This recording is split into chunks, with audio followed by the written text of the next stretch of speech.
Ahora invitamos al escenario a Juan David Aristizábal, director del Centro de Liderazgo del CESA, para hablarnos sobre cuáles son las tendencias de liderazgo que se están viviendo actualmente en el país. Juan David Aristizábal es educador, periodista y emprendedor social. Fue reconocido por la revista Forbes como uno de los 30 líderes menores de 30 que está cambiando el mundo. Es un firme creyente del poder de las ideas y de la ejecución diaria para cambiar el mundo. Juan es cofundador de los Super Buena Onda y Todos por la Educación. Es administrador de empresas del CESA, donde es director de la Escuela de Liderazgo. Aristizábal además realizó maestrías en Asuntos Internacionales y Periodismo de la Universidad de Columbia. Ganó una beca Fulbright y ha sido el presidente de la Fundación Ideas por un País Mejor y es director de la Escuela de Liderazgo del CESA.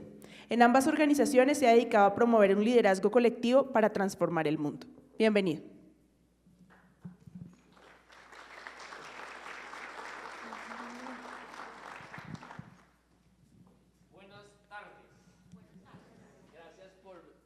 A un millennial a esta reunión.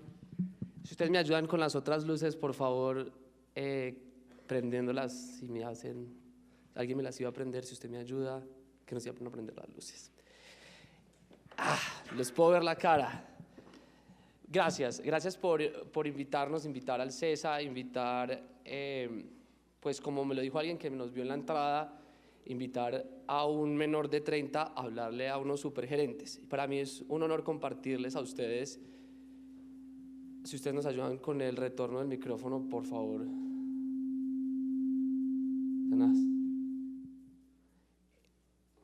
Compartiéndoles, más allá de una filosofía específica de lo que nosotros estemos investigando en el CESA, yo les quiero compartir lo que para mí significa pasar de la inteligencia guerrera a la inteligencia altruista en el país. Y cuando hablamos de inteligencia guerrera a la inteligencia altruista, yo quiero que en estos minutos con ustedes yo les pueda compartir a ustedes qué significa eso, qué es pasar de la inteligencia guerrera a la inteligencia altruista. No sé si a ustedes les ha pasado o han oído este tipo de historia que a veces está el papá con sus hijos, están adolescentes, y le dice al papá a uno de sus hijos y ve a una mujer en la fiesta y el papá le dice al hijo, oiga, vaya, háblele a ella porque ella fue a Harvard, su papá es un excelente abogado y tiene una excelente hoja de vida. Y eso se repite tanto con mujeres como con hombres. La típica historia en la que estamos buscando acercarnos a los otros seres humanos y sobre todo en nuestra cultura, porque hemos entendido que las personas importantes o las personas que tienen un cierto tipo de poder en nuestro país tienen como 3 condiciones específicas: un título importante, acumulación de poder y acumulación de dinero. Y sin duda eso no es malo, pero creo que gran parte de lo que yo les voy a explicar a ustedes viene de cómo hemos concebido la inteligencia.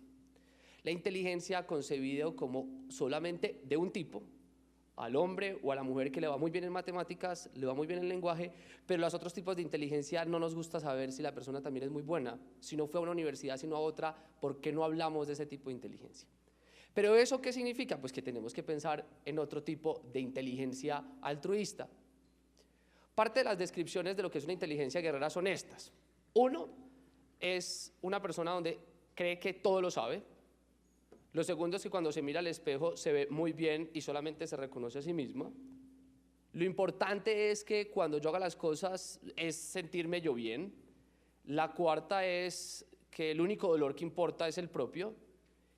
Nadie debe ni nadie me puede ayudar, porque es una incapacidad de alzar la mano y pedir ayuda. Estamos pensando en ganar, exclusivamente en ganar para nosotros, y es una mentalidad que busca siempre protegerse. Entonces yo hoy les voy a plantear a ustedes cuál es esa inteligencia altruista que estamos necesitando urgentemente en América Latina y en Colombia. Y parte de esto, y es cómo nosotros seguimos creciendo, previniendo los daños futuros y regenerando daños pasados. Y aquí viene, más que compartirles a ustedes los resultados de las investigaciones nuestras, hoy me pidieron que yo les contara, Juan David, cómo se había acercado a entender esa transición entre la inteligencia guerrera y la inteligencia altruista. Y estos son varios de los pasos de la inteligencia altruista. Hoy les voy a compartir, no todos, algunos. El primer elemento de la inteligencia altruista tiene que ver con conocerse a sí mismo. Yo nací en el eje cafetero. Mi mamá es una licenciada en artes plásticas, mi papá es un ingeniero. Mi mamá es de las que le dice a uno, vamos a meditar. Mi papá dice, vamos a hacer un DOFA. Yo nací con una enfermedad respiratoria que me hacía estar entre una clínica, fuera en Manizales o fuera en Pereira, iba al jardín. Y durante, digamos, los momentos más difíciles, cuando los médicos les decían a mis papás que yo me iba a morir, lo que ellos hacían era pararme al frente de una ventana y me decían, Juan David, mire hacia afuera que hay un mundo que lo está esperando. Y yo creo que fue de las cosas más importantes, desde el punto de vista personal y desde muy chiquito, entender pues que yo no iba a ser una víctima, sino que había algo más para mí. Y cuando hablo que una de las razones más importantes de la inteligencia altruista es conocerse, es porque gran parte del problema que se tiene hoy en pequeños emprendimientos, en empresas, es una gran incapacidad de quienes lideran de saber entender a sus equipos. Por ejemplo, una de las formas de conocer a su equipo es saber cómo aprende. Aprende de manera auditiva, aprende de manera visual, aprende de manera kinestésica. Y usualmente en las entrevistas de trabajo nunca se le pregunta a la gente, ¿usted cómo aprende? Y entonces el jefe siempre manda notas de voz y el otro, el subalterno, no le gusta recibir notas de voz. Y el jefe dice, pues no importa, me gustan las notas de voz, o viceversa. Y gran parte empieza por no conocernos a nosotros. La inteligencia guerrera quiere que todo el mundo hable como nosotros hablamos. Lo segundo tiene que ver con la actitud de turista. En la inteligencia guerrera, las personas usualmente creen conocer el terreno en el que están. Y por eso van fracasando como empresas. Ya conozco mi terreno y creen que siempre van a ser ganadores. Gran parte de las personas que yo más he admirado cuando yo les pregunto cuál es el ascensor, la marca del ascensor de su edificio, suelen responderlo. Y les pregunto eso es porque gran parte de la inteligencia altruista que se necesita para hacer empresas que puedan descubrir nuevas cosas, implica que tengan actitud de turista. Implica tener que buscar en el entorno cosas que jamás habían visto. Cuando uno viaja, ustedes lo primero que hacen es, pues se van con la actitud dispuesta a explorar, a aprender. Y usualmente en nuestro territorio y aquí en Bogotá nos va pasando que perdemos la actitud de turista, pero nos pasa también cuando nosotros estamos creando cosas. Perdemos la capacidad de ver a veces los detalles. Y en esos detalles es donde existen problemas por resolver. Beatriz Galvis era mi profesora de sociales y en el año 2003 nos puso a los compañeros y a mí, en ese momento ya no vivíamos en Manizales, vivíamos en Pereira, nos puso a buscar lo que estaba pasando en un proceso de renovación urbana muy parecido a lo que pasó en el Bronx en Bogotá y nos dijo vayan y exploren cuál va a ser la renovación urbana, la tumbada de edificios, qué es lo que van a hacer. Y cuando yo llegué con dos de mis compañeros lo que me encontré era una cantidad de gente viviendo en la calle. Muchas personas vivían de la limosna y me impactó tanto lo que vi, porque era mi ciudad, yo vengo afortunadamente por la tradición cafetera de mi familia en un mundo del privilegio, a mí no me había tocado vivir directamente lo que era casi estar, yo no sé si ustedes se vieron la película de Requiem por un sueño, pero literalmente era ver eso, era ver, esto es en esa zona, ver la droga y el conflicto social que produce el microtráfico. Entonces yo me fui a donde mis papás, acuérdense, ingeniero que hace DOFA, mamá artista, después de haber tenido actitud de turista, y les digo, yo quiero solucionar ese problema, y mi mamá me dice, vamos a meditar. Mi papá me dice, haga la tarea que le puso Beatriz. Pero esos dos personajes han tenido una forma bien particular de acercarse a Ana María, a mi hermana Ana María y a mí, de la forma como nos han enseñado. Y entonces me llevaron a ver una película que seguramente ustedes se han visto, que se llama Cadena de Favores. En esa película de Cadena de Favores, un profesor le pone a sus estudiantes el reto de traer una fórmula para cambiar el mundo y él trae una y era hacerle un favor a alguien y que ese alguien se lo hiciera 3 más. Yo vi esa película y dije, así es como Juan David Aristizábal va a cambiar el mundo. Entonces, ¿qué hicimos? Llamé a Gabriel, uno de mis compañeros con los que habíamos ido a esa zona, y le dije, oiga, ¿qué pasa si nos inventamos una cadena de información donde movamos a la gente con información a que hagamos algo por la gente que está en la calle? Después de hablar y hablar, y gracias a Beatriz Galvis, entendimos que esa actitud de turista que habíamos tenido nos tenía que servir para algo, y era primero entender muy bien el problema. Entendimos el problema era que la gente estaba dando limosna. Nosotros lo que hicimos fue, imprimimos un flyer, arriba poníamos el problema, este es el problema de la drogadicción en esta zona de la ciudad, y abajo le decíamos a la gente, estas son organizaciones sociales que usted puede donar, y el call to action, el llamado a la acción era muy puntual, no de limosna, de plata a estas fundaciones, y salimos a la calle. Y yo sé que ustedes que están dedicados a crear cosas, ustedes saben que el éxito está en la calle. Y me acuerdo repartiendo de a 3 volantes a cada persona explicándole, acá a una cuadra, a 5 cuadras, hay este problema, no done a estas, no de limosna, dónele a estas fundaciones. 2 meses después nos llaman de la alcaldía y nos dicen, oiga, necesitamos hablar con ustedes. Yo creo que uno cuando le dice que la alcaldía quiere hablar con uno, existe el delirio de persecución, cuando uno tiene 13 años como el de la DIAN, porque dijimos, ¿qué hicimos? Y entonces nos sentó la alcaldesa y nos dijo, oiga, ¿ustedes qué hicieron? Entonces, ¿por qué? Me dijo, oiga, mire las cifras.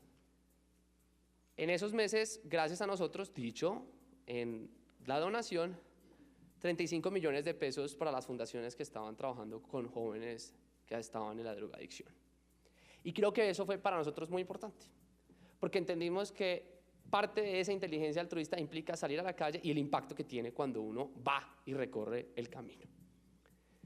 Yo ahí conocí a un personaje llamado Juan Alejandro Sanz, un personaje 7 años mayor que yo, que se interesó en nuestro proyecto.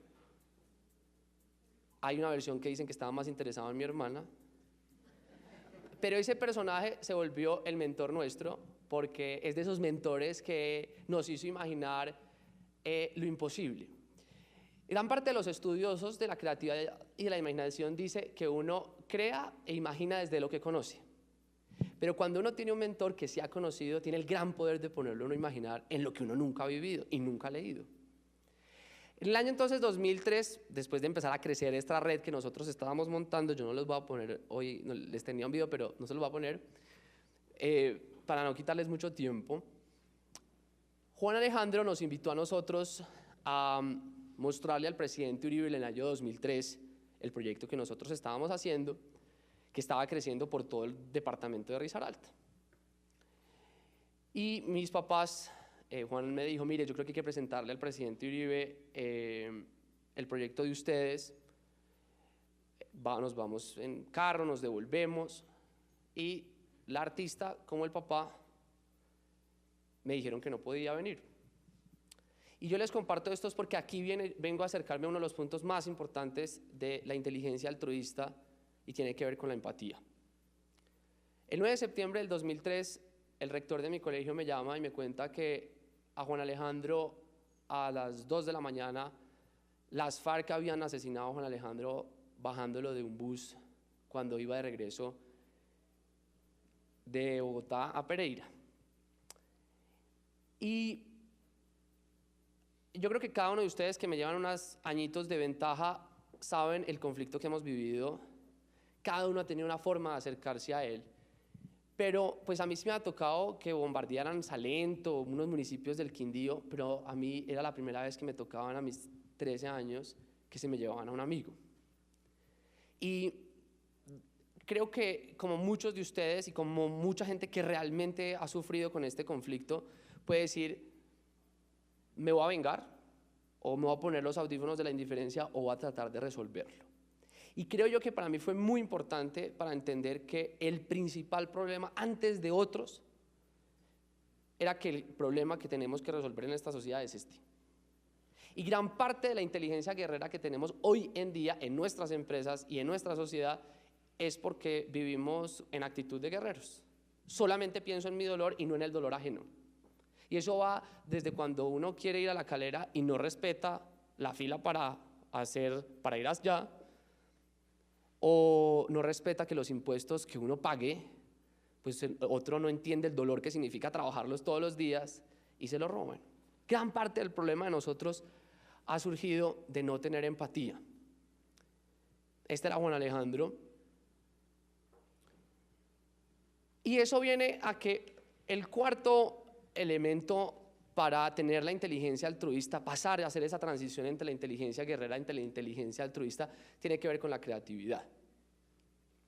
Porque la inteligencia guerrera, uno se acostumbra al pasado, cree que siempre lo sabe, lo que hace lo hace bien y no crea.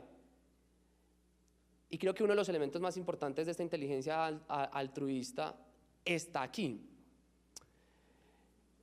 Cuando en el año 2006 yo conocí a un personaje que estaba de chanclas y bermudas, mechudo, yo dije, qué personaje tan raro, y nos empezamos a hacer amigos, llamado Juan Manuel Restrepo. Juan Manuel llegaba al CESA en bicicleta, y yo lo aún más raro, yo decía, este personaje tan particular. Y un día estábamos caminando en la séptima con 54 y nos encontramos un artesano haciendo unas cosas súper bonitas. Y le preguntamos al artesano, ¿usted qué está haciendo? Y el tipo nos dice, yo estoy tejiendo lo mejor de Colombia. Y entonces yo le dije, este man se la fumó verde. Entonces Juan Manuel le preguntó, venga, ¿cómo así que haciendo lo mejor de Colombia? Y él dijo, mire, lo que pasa es que en Colombia hay mucha gente, hay empresas, hay empresarios, hay líderes que están haciendo cosas, pero nadie los está juntando para que pasen cosas. Y creo que esa conversación de nosotros nos sirvió para buscar qué podíamos hacer si eso era cierto. ¿Cuál era el problema que encontramos? Era mucha gente supuestamente tiene talentos, mucha gente supuestamente quiere ayudar, ¿qué podemos hacer? Hay una profesora que ustedes deberían buscar que se llama Ellen Langer. Ellen Langer. Esta profesora se dedica a hacer experimentos sociales. Y uno de los experimentos más interesantes es que la profesora le pone a sus estudiantes, en una de sus clases, les puso a sus estudiantes la foto de una persona en silla de ruedas que había perdido manos y pies. Y le preguntó a ellos, ¿esa persona puede manejar? Y en la clase le contestaron, no, al ver la foto de esa persona que ha perdido piernas y manos. La profesora sigue con su clase. 8 días después, le pregunta a su mismo salón de clase, mostrándole la foto, ¿cómo puede esa persona manejar? Y ustedes van y buscan en Google, profesora Ellen Langer, y descubren que varias de las innovaciones sociales que tenemos hoy para que personas que han perdido piernas o manos puedan manejar, simplemente porque se pasa del se puede al cómo se puede, y que no me oiga el profesor Sergio Fajardo que a toda hora dice se puede, porque yo creo que es cómo se puede. Y el cómo se puede implica creatividad.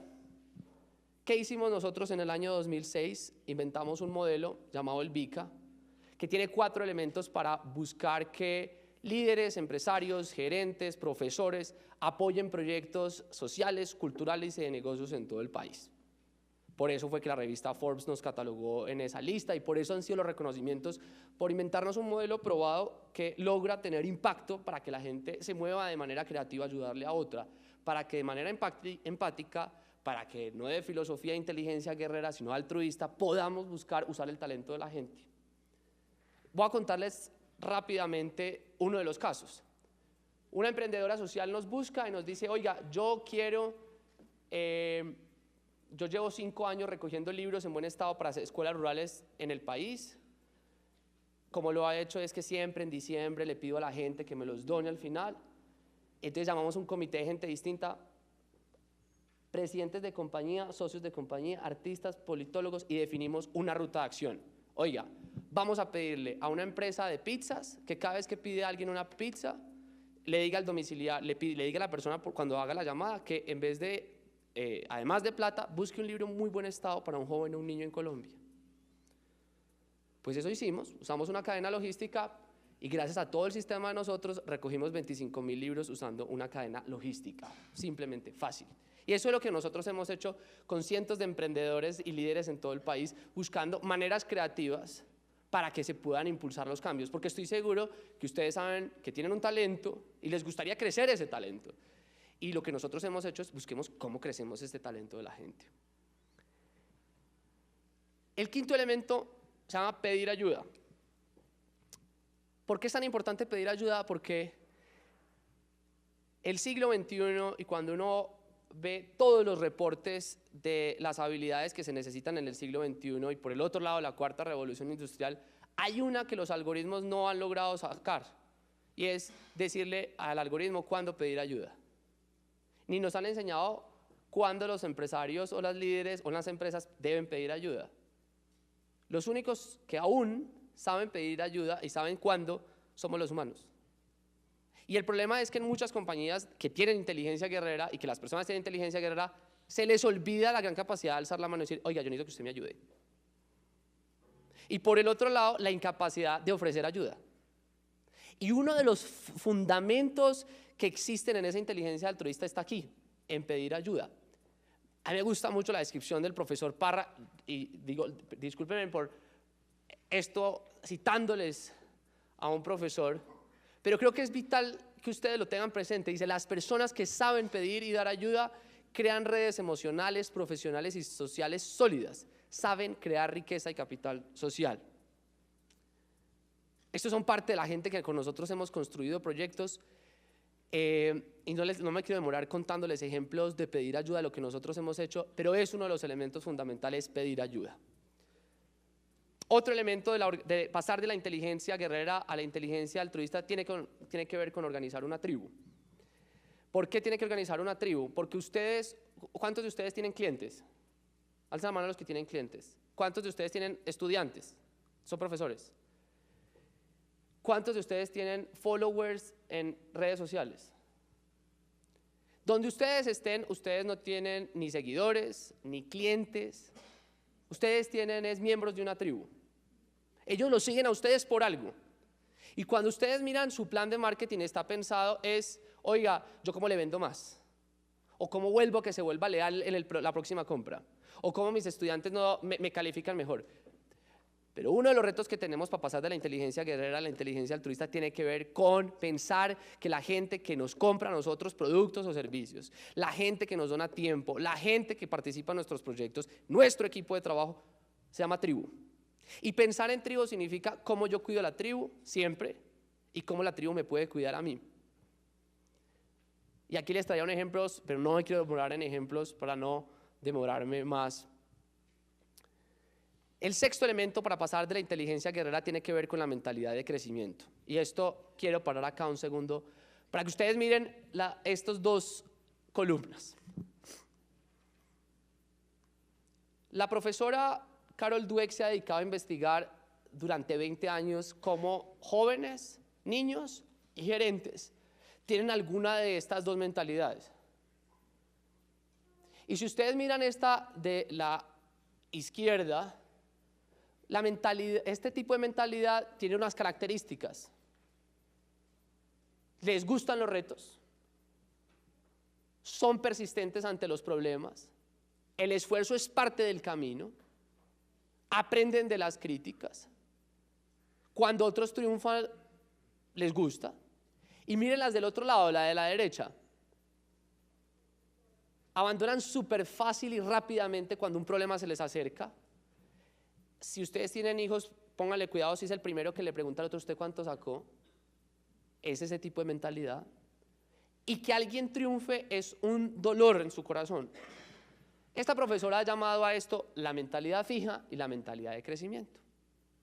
Y esta profesora en los últimos 20 años, el año pasado se ganó $4 millones por su investigación como la mejor profesora del mundo junto a otra profesora colombiana que se llama Vicky Colbert. Y descubrió que cuando las personas, todos los seres humanos tenemos en el día alguna de las dos mentalidades. Pero cuando uno es consciente que uno tiene mentalidad fija o de crecimiento, tiene una forma diferente a la hora de acercarse a los posibles inconvenientes o a la retroalimentación. Y vengo con el primer hecho que recalca la mentalidad de crecimiento. En la inteligencia guerrera habla siempre de adjetivos. Usted es muy bonita, muy bonito, usted es muy bueno en marketing, usted es muy bueno en finanzas, usted es muy mala en matemáticas, usted es muy malo en física. En la inteligencia altruista o en la mentalidad de crecimiento se habla de adjetivos. Uno le habla a las personas uno no le habla a las personas con adjetivos sino de hechos. Uno le dice, usted le fue muy mal en este plan de marketing, usted le fue muy mal en este examen de matemáticas, usted le fue muy mal en X cosa, o usted le fue muy bien presentando hoy en público. ¿Por qué? En todos los estudios demuestra que cuando a una persona se le da retroalimentación basada en los hechos y no en los adjetivos, la próxima vez que se va a acercar a la retroalimentación, se esforzó muchísimo más por mejorar que por demostrar que es bueno. Y demostrado por la profesora, ustedes la pueden buscar, cuando uno se dedica más a uno mejorarse y mejorar el proceso, tiene menos chances de hacer trampa, de maquillar los balances. En los estudios de ella demuestra dos cosas. En los jóvenes que recibieron retroalimentación basada en hechos y no adjetivos, en el segundo examen o les iba mejor o no hacían trampa. Y en gerentes, en los dos, eran los gerentes en los últimos 20 años que sus juntas directivas catalogaban como más transparentes porque publicaban fácilmente cuándo habían sido sus fracasos, en dónde estaba el problema, y no como un hecho, mire, nos está yendo mal, sino, oiga, yo lo hice mal en esto, y esto fue lo que me faltó. Y eso tiene que ver con la retroalimentación. La inteligencia guerrera no le gusta la retroalimentación porque la están atacando como persona. En la inteligencia altruista o en la mentalidad de crecimiento, lo que está buscando es cómo crecer. Yo no sé cuántos de ustedes han recibido un WhatsApp con estas 3 palabras. Yo los he recibido y conozco a gente que la recibe y parecía que le diera dolor de estómago, porque es, si es la novia, si es el novio, si es el jefe, tenemos que hablar, significa hay problemas. Hasta aquí llegaste.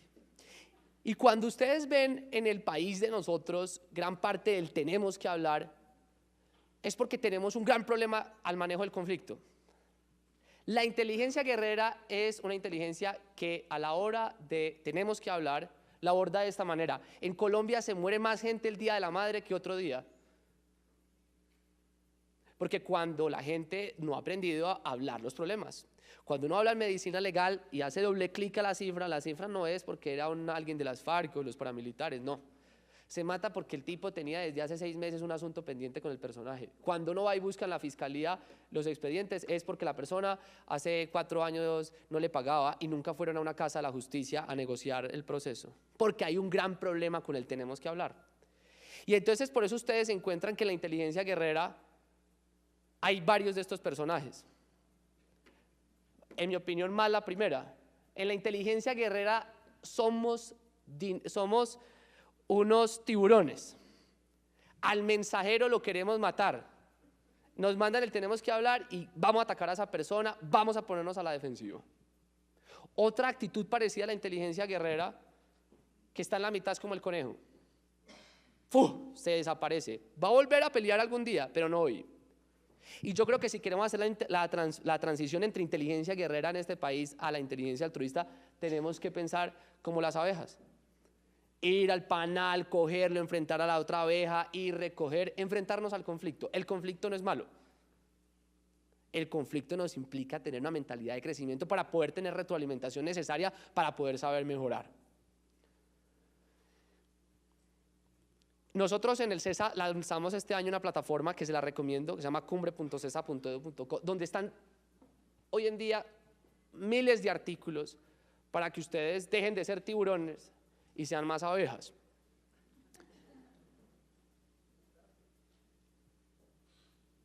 Hablo de la perseverancia como uno de los elementos de la inteligencia, de la transición de la inteligencia guerrera a la inteligencia altruista. La inteligencia guerrera usualmente considera, como les decía, desde la mentalidad fija. Cuando hay problemas los quiere abandonar. Nosotros acá en Bogotá nos pasó una cosa, hace unos años impulsamos un pacto por la educación, el alcalde en campaña nos prometió 35.000 cupos de educación superior en campaña, cuando quedó elegido y presentó el plan de desarrollo, se dijo no, mejor la Van der Hamen, y quitó los 35.000, puso 25.000 cupos, y nosotros le dijimos, no, señor alcalde, la palabra es para cumplirla. Y entonces hicimos muchas cosas, hicimos desde un día, no hicimos literal una carrera por la educación, pero un domingo pintamos toda la séptima de tiza, cogíamos a la gente a firmar el pacto para que el alcalde Peñalosa cumpliera y teníamos un iPad que la gente lo firmaba y todo le llegaba al correo personal del señor alcalde. No nos quiso en ese momento, no nos hizo caso. Pero después logramos constituir por primera vez en la ciudad de Bogotá la primera bancada por la educación que tiene la ciudad y le dijimos a todos los concejales verdes del Polo, de la Colombia Rehumana, de los no decentes, todos les dijimos vamos a hacer una bancada por la educación con unos puntos específicos. Gran parte del contenido nuestro ustedes lo pueden buscar, todos por la educación en Google, pero va parte de cómo vamos a hacer una transición en Colombia hacia esa inteligencia altruista. Pero le dijimos al alcalde, mire, nosotros aquí tenemos al consejo, somos mayoría y no le vamos a votar el plan de desarrollo. O vuelven los 35.000 cupos o estos concejales no le votan. Y eso logramos. Y gran parte por un ejercicio de perseverancia, pero también ciudadana. Pero cuando ustedes miran lo que pasa en las compañías, este es un libro que yo les recomiendo que se llama Grit o Perseverancia, es que la perseverancia es y puede existir en nuestra sociedad cuando nosotros hablamos de los fracasos. Ustedes seguramente cuando entrevistan gente, la gente les muestra hasta los zapatos más embolados, los cursos todos que ha hecho. La gente es non plus ultra, todo el mundo. Y gran parte de esa conversación que tenemos y fallamos para hacer la inteligencia guerrera siempre quiere mostrar lo bonito que tiene. Y no hablamos de los fracasos. Todos, absolutamente ustedes como yo, deberíamos tener la hoja de vida de los fracasos. Las veces que nos inscribimos a Bodytech y no fuimos, o al Colombo y no terminamos el curso de inglés, o la cantidad de proyectos empresariales que hemos fracasado. De eso no se habla. Y culturalmente, entonces, a la persona que intenta, fracasa o falla, la rotulamos. Le hablamos del adjetivo y no del hecho, mentalidad fija. Entonces, gran parte para que este país pueda perseverar y que la gente lo siga intentando, es que podemos hablar claramente cuáles han sido nuestros fracasos. Y que la gente que ha fracasado y que hizo las cosas mal, pero lo está volviendo a intentar, la evaluemos por sus hechos. El noveno elemento es sobre el pensamiento crítico y el arte de actuar. ¿Y por qué quiero mencionarles este rápidamente? Es porque muchos de ustedes, y a mí de las cosas más aburridas, y perdón se los digo, y que ahorita estaba mi querido profesor Parra, de las juntas directivas, es que cuando uno lo invitan a esas juntas y uno dice, y la gente mucha parece emocionada cuando hay plan estratégico, y parecen soñando como si fueran a un viaje de Disney, y empiezan a soñar, y sueñan y sueñan. Y muchas veces a nosotros se nos olvida que este es el verbo más importante, hacer. Cuando a mí me seleccionan en la revista Forbes, me acuerdo que yo recibí un correo electrónico de un personaje que estudió conmigo en el colegio, y el correo era muy amable por haberlo escrito, pero me decía, oye Juan David, qué bueno, definitivamente las estrellas se alinearon, Dios si se acordó de usted, lo felicito. Y con todo el respeto, yo viniendo de familia católica, pero yo creo que a mí no se me alinearon ningunos astros. Y le dije, mira, muchas gracias por escribirme, pero no has entendido el asunto. Desde los 14 años me levanto todos los días a trabajar. A trabajar. Es haciendo. Y gran parte de la inteligencia guerrera se queda como una estatua y no hace. La inteligencia altruista implica que tenemos que actuar, tenemos que hacer. Chévere los planes estratégicos, chévere sentarnos a planear el futuro, pero tenemos que hacer. Esto es un proyecto que estamos liderando que se llama Los Super, para desarrollar estas habilidades que no me quiero, estos son de Carlos Raúl y Jorge Franco, los miembros de la Junta Directiva nuestra. No me quiero demorar y saltar acá para llegar al último punto de la inteligencia altruista, que se llama la cultura del cuidado.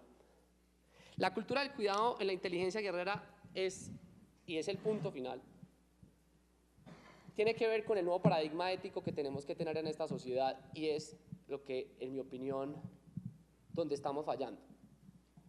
En la cultura actual estamos en la cultura de, cuando ustedes miran las dos definiciones, entre proteger y cuidar hay una gran diferencia. Proteger es como los guerreros del terracota, pararse y esperar el ataque. Y el cuidador tiene una implicación que hay que cuidarse a sí mismo, hay que cuidar a los demás. Y esa revolución ética lo que implica para las compañías es que, así como uno quisiera esa premisa ética de hacerle a los demás lo que uno quiere que le hagan a uno, también implica que no es solamente permanecer estatua protegiéndose, sino ir a proteger a los demás. Y hoy en día las empresas, si tienen una tribu a la que quieren cuidar, tienen que tener una filosofía de cuidadora. ¿Cómo yo cuido a mi tribu? cómo yo me cuido a mí mismo. Para poder llegar a esta definición, que en mi opinión es personal, que creo yo que es como el pilar ético que necesitamos en este momento en Colombia, y es poder seguir creciendo. Es importante seguir creciendo, pero poder previendo lo que pasó en el pasado y en el futuro, y regenerando los daños pasados. ¿Por qué regenerar los daños pasados? Porque la hemos embarrado. Muchas veces la hemos embarrado, pero podemos seguir haciendo cosas bien. Para poder llegar a una definición de inteligencia altruista y pasar a hacer esa transferencia de inteligencia guerrera e inteligencia altruista, a esto que en mi opinión es donde yo trato como de condensarles a ustedes esa transición. La inteligencia guerrera es donde uno todo lo sabe. La inteligencia altruista, yo sé que todo no lo sé. Yo necesito a otros, y ese es el ejercicio que nosotros hemos hecho con buena nota. En el espejo me veo bien, pasar a reconocer al otro. Uno puede reconocerse a sí mismo cuando ve al otro, y eso significa una capacidad de escucha distinta. Implica respetarse, implica ofrecer, implica sentir al otro, implica saber pedir ayuda, decir, oiga, los necesito. Las personas que organizaron este evento lo hicieron porque supieron pedir ayuda. Y todo lo que ustedes han logrado en la vida lo han sabido hacer porque de alguna forma alguien les ayuda o han sabido pedir ayuda. ¿Cómo hacemos que eso se haga en las compañías? Crear las transacciones ganar-ganar, y eso tiene que ver con las conversaciones. Las conversaciones de tenemos que hablar tienen que servir para crear transacciones ganar-ganar y no para uno asustarse. Y eso significa tener conversaciones poderosas. Para llegar para mí a esta definición de qué es un líder hoy en Colombia, y es una persona que tiene la capacidad de convocar y cooperar con otros para generar soluciones estables a problemas colectivos en favor de hacer posible la dignidad humana o los derechos humanos para todos. Muchísimas gracias.